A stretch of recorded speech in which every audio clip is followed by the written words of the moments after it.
Ayat hari ini adalah Mazmur 38, ayat 1-10. Mari kita baca bersama. Mazmur Daud pada waktu mempersembahkan korban peringatan. Tuhan, janganlah menghukum aku dalam gerammu, dan janganlah menghajar aku dalam kepanasan murkamu, sebab anak panahmu menembus aku, tanganmu telah turun menimpa aku. Tidak ada yang sehat pada dagingku oleh karena amarahmu, tidak ada yang selamat pada tulang-tulangku oleh karena dosaku, sebab kesalahanku telah menimpa kepalaku. Semuanya seperti beban berat yang menjadi terlalu berat bagiku. Luka-lukaku berbau busuk, bernanah oleh karena kebodohanku. Aku terbungkuk-bungkuk, sangat tertunduk. Sepanjang hari aku berjalan dengan duka cita. Sebab pinggangku penuh radang, tidak ada yang sehat pada dagingku. Aku kehabisan tenaga dan remuk redam, aku merintih karena degap-degup jantungku. Tuhan, Engkau mengetahui segala keinginanku, dan keluhku pun tidak tersembunyi bagimu. Amin. Selama minggu terakhir masa Advent dan Natal, kita merenungkan firman dari Injil Lukas. Dan selama sisa tahun ini, kita kembali merenungkan firman dari kitab Mazmur. Saya berharap dalam nama Tuhan, agar selama sisa tahun yang singkat ini, kita dapat terus merenungkan firman, mengukirnya di dalam hati, dan berdoa, sehingga kedalaman doa kita dapat menjadi semakin dalam. Firman yang kita baca hari ini dari Mazmur 38 ayat 1-9, dipenuhi dengan bahasa yang sangat penuh keputusasaan dan suram. Daud yang dikenal sebagai penulis puisi ini tampaknya sedang menderita suatu penyakit berat. Pada ayat 4, Daud mengatakan bahwa tidak ada yang sehat pada dagingnya, dan tidak ada yang selamat pada tulang-tulangnya. Pada ayat 6, ia berkata bahwa luka-lukanya berbau busuk dan bernanah. Pada ayat 7, ia mengatakan bahwa tubuhnya terbungkuk-bungkuk karena penderitaan. Seperti pengakuannya pada ayat 8 bahwa tidak ada yang sehat pada dagingnya. Daud kini sedang berjuang dalam penderitaan karena penyakit itu. Rasa sakit fisik yang luar biasa itu secara alami memberikan dampak negatif pada hati Daud. Ketidakberdayaan yang berasal dari penderitaan itu melanda tubuh Daud hingga ke hatinya. Daud tidak sanggup menahan penderitaan yang datang membanjir dari kedua sisi itu. Sehingga seperti pengakuannya pada ayat 7 dan 9, sepanjang hari ia berjalan dengan duka cita dan merintih karena degap-degup jantungnya. Tubuh dan hati Daud telah hancur lebur, baik fisik maupun mentalnya telah runtuh tak berdaya dan terus melemah. Daud mencari alasan situasi suram di mana tubuh dan hatinya mencapai batas ini dari Allah. Lebih tepatnya, ia memahami dan menerima bahwa Allah sedang menghajarnya. Mari kita baca bersama firman pada ayat 4 dan 5. Tidak ada yang sehat pada dagingku oleh karena amarahmu. Tidak ada yang selamat pada tulang-tulangku oleh karena dosaku. Sebab kesalahanku telah menimpa kepalaku. Semuanya seperti beban berat yang menjadi terlalu berat bagiku. Amin. Allah menemukan suatu dosa pada Daud. Allah yang kudus, yang tidak menoleransi atau tinggal bersama dosa, menjadi murka karena dosa itu. Dan ia menjatuhkan penghakiman yang adil, membuat Daud membayar harga yang pantas untuk dosa yang telah dilakukannya. Karena Daud mengetahui kekudusan dan kebenaran Allah, ia tidak memprotes atau mengeluh bahwa penghakiman Allah itu tidak adil atau tidak pantas. Akan tetapi, karena murka Allah begitu besar dan teguran serta hajarannya begitu berat, Daud berseru bahwa ia tidak sanggup menanggungnya. Ia putus asa dan meratap bahwa ia tidak dapat mengharapkan atau menikmati kedamaian apapun karena berada di tengah penghakiman. Ratapan mendalam Daud yang berteriak bahwa sebagai orang berdosa, ia sama sekali tidak dapat bertahan di hadapan akibat dan penderitaan dari penghakiman dan murka Allah yang adil. Bukanlah pengalaman atau pengakuan pribadi Daud saja, melainkan situasi dan masalah yang dihadapi oleh semua manusia. Sejak Adam dan Hawa tidak menaati perintah Allah, hubungan semua manusia dengan Allah terputus. Seperti yang dicatat dalam Alkitab, semua orang telah berbuat dosa dan telah kehilangan kemuliaan Allah.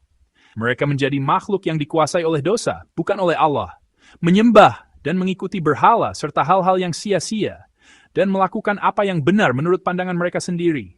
Makhluk yang sepenuhnya bejat dan rusak. Allah yang kudus, yang tidak menoleransi atau mengabaikan dosa, menghakimi dosa. Ia menegur orang berdosa, murka dan menghajar mereka. Penghakiman dan hajaran akibat murka Allah begitu adil, sehingga tidak seorang pun dapat mengatakan itu tidak pantas atau tidak adil, dan begitu besar serta berat, sehingga tidak seorang pun dapat menahannya atau menanggungnya. Karena tidak seorang pun dapat melarikan diri, semua orang tidak punya pilihan selain runtuh dalam kesedihan, kegelisahan, rintihan, dan ratapan, serta berlari menuju maut, yang merupakan upah dosa. Di hadapan murka Allah terhadap dosa, tidak seorang pun dapat dinyatakan benar atau dapat bertahan. Bagi Daud dan kita, orang-orang berdosa yang berdiri di hadapan penghakiman Allah, bagi Daud dan kita semua yang tidak dapat bertahan di hadapan penghakiman kudus Allah, dan hanya bisa meratap, adakah harapan? Hebatnya, bahkan di tengah keputusasaan, Daud menemukan dan berpegang pada harapan. Mari kita baca bersama firman pada ayat 10. Tuhan, Engkau mengetahui segala keinginanku, dan keluhku pun tidak tersembunyi bagimu. Amin. Harapan yang ditemukan Daud bukanlah suatu kemungkinan dalam dirinya sendiri. Itu juga bukan pandangan atau harapan optimis yang samar-samar bahwa seiring berjalannya waktu, segalanya akan menjadi lebih baik. Sebaliknya, Daud menemukan dan berpegang teguh pada harapan di dalam Allah yang adil, yang pada saat yang sama berkelimpahan dalam kasih dan belas kasihan. Ia memohon pertolongan Allah dengan iman bahwa Allah mengetahui semua keinginannya, keluh kesah dan permohonannya yang terdalam. Dengan iman bahwa Allah adalah pribadi yang baik yang mendengar rintihan anak-anaknya dan bertindak. Ia memohon agar Allah menghentikan murka dan penghakimannya terhadapnya, mengampuni dan menyelamatkannya. Ia menyerahkan segalanya kepada kebaikan Allah. Ketika Daud, bahkan di tengah keputusasaan, percaya dan berharap pada kebaikan Allah serta menantikan karyanya, Allah mendengar dan menjawab doanya. Ia menyembuhkan Daud dan mengubah ratapannya menjadi pujian.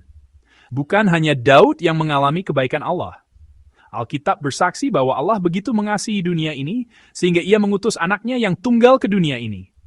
Alkitab bersaksi bahwa Allah tidak meninggalkan dunia ini yang penuh dengan orang berdosa, dunia yang penuh dengan penderitaan dan rintihan akibat memilih dosa, tetapi memutuskan untuk menyelamatkannya. Dan untuk tujuan ini, ia mengutus anaknya, Yesus. Selama pelayanannya di bumi, Yesus menunjukkan kasih dan belas kasihan Allah yang berlimpah. Dan di atas kayu salib, ia menanggung seluruh murka dan kutuk Allah. Dengan taat pada kehendak Allah yang baik, ia menyelamatkan dunia dari dosa. Ia membenarkan orang berdosa dan menjadikan mereka anak-anak Allah. Ia memberi kita kedamaian dan pemulihan di dalam Allah yang sebelumnya tidak dapat kita nikmati. Ia menunjukkan kepada kita bahwa kita dapat bersandar pada kebaikan Allah, kasih Allah, dan berharap serta ia membuka jalan bagi kita untuk hidup seperti itu. Jemaat yang terkasih, pada waktu doa ini, ketika kita menyampaikan semua kebutuhan dan permohonan kita sebelum kita minta hal-hal yang ada di hati dan yang kita butuhkan, saya berharap kita terlebih dahulu dapat dengan rendah hati mengakui di hadapan Allah bahwa kita adalah orang berdosa. Saya berharap kita dapat mengakui bahwa kita adalah orang-orang berdosa yang tidak dapat melarikan diri dari murka Allah, dari penghakimannya. Bahwa kita adalah orang-orang berdosa yang tidak pernah bisa bebas dari murkanya. Sambil membaca firman hari ini secara perlahan dan merenungkan secara mendalam, berat dan besarnya murka Allah. Saya berharap doa kita tidak berhenti di situ, tetapi dapat berlanjut dengan hati yang merindukan Yesus. Hati yang berharap kepada Yesus, dan hati yang bersyukur kepada Yesus. Saya berharap waktu doa ini dapat menjadi waktu untuk bersyukur kepada Yesus, yang telah menanggung semua murka yang seharusnya kita terima, dan dengan demikian memberi kita hidup yang baru, hidup yang kekal. Dan selanjutnya, ketika kita menyampaikan doa-doa kita, ketika kita menyampaikan kebutuhan kita, ketika kita merasa takut, apakah Allah akan mendengar doaku? Akankah ia bertindak?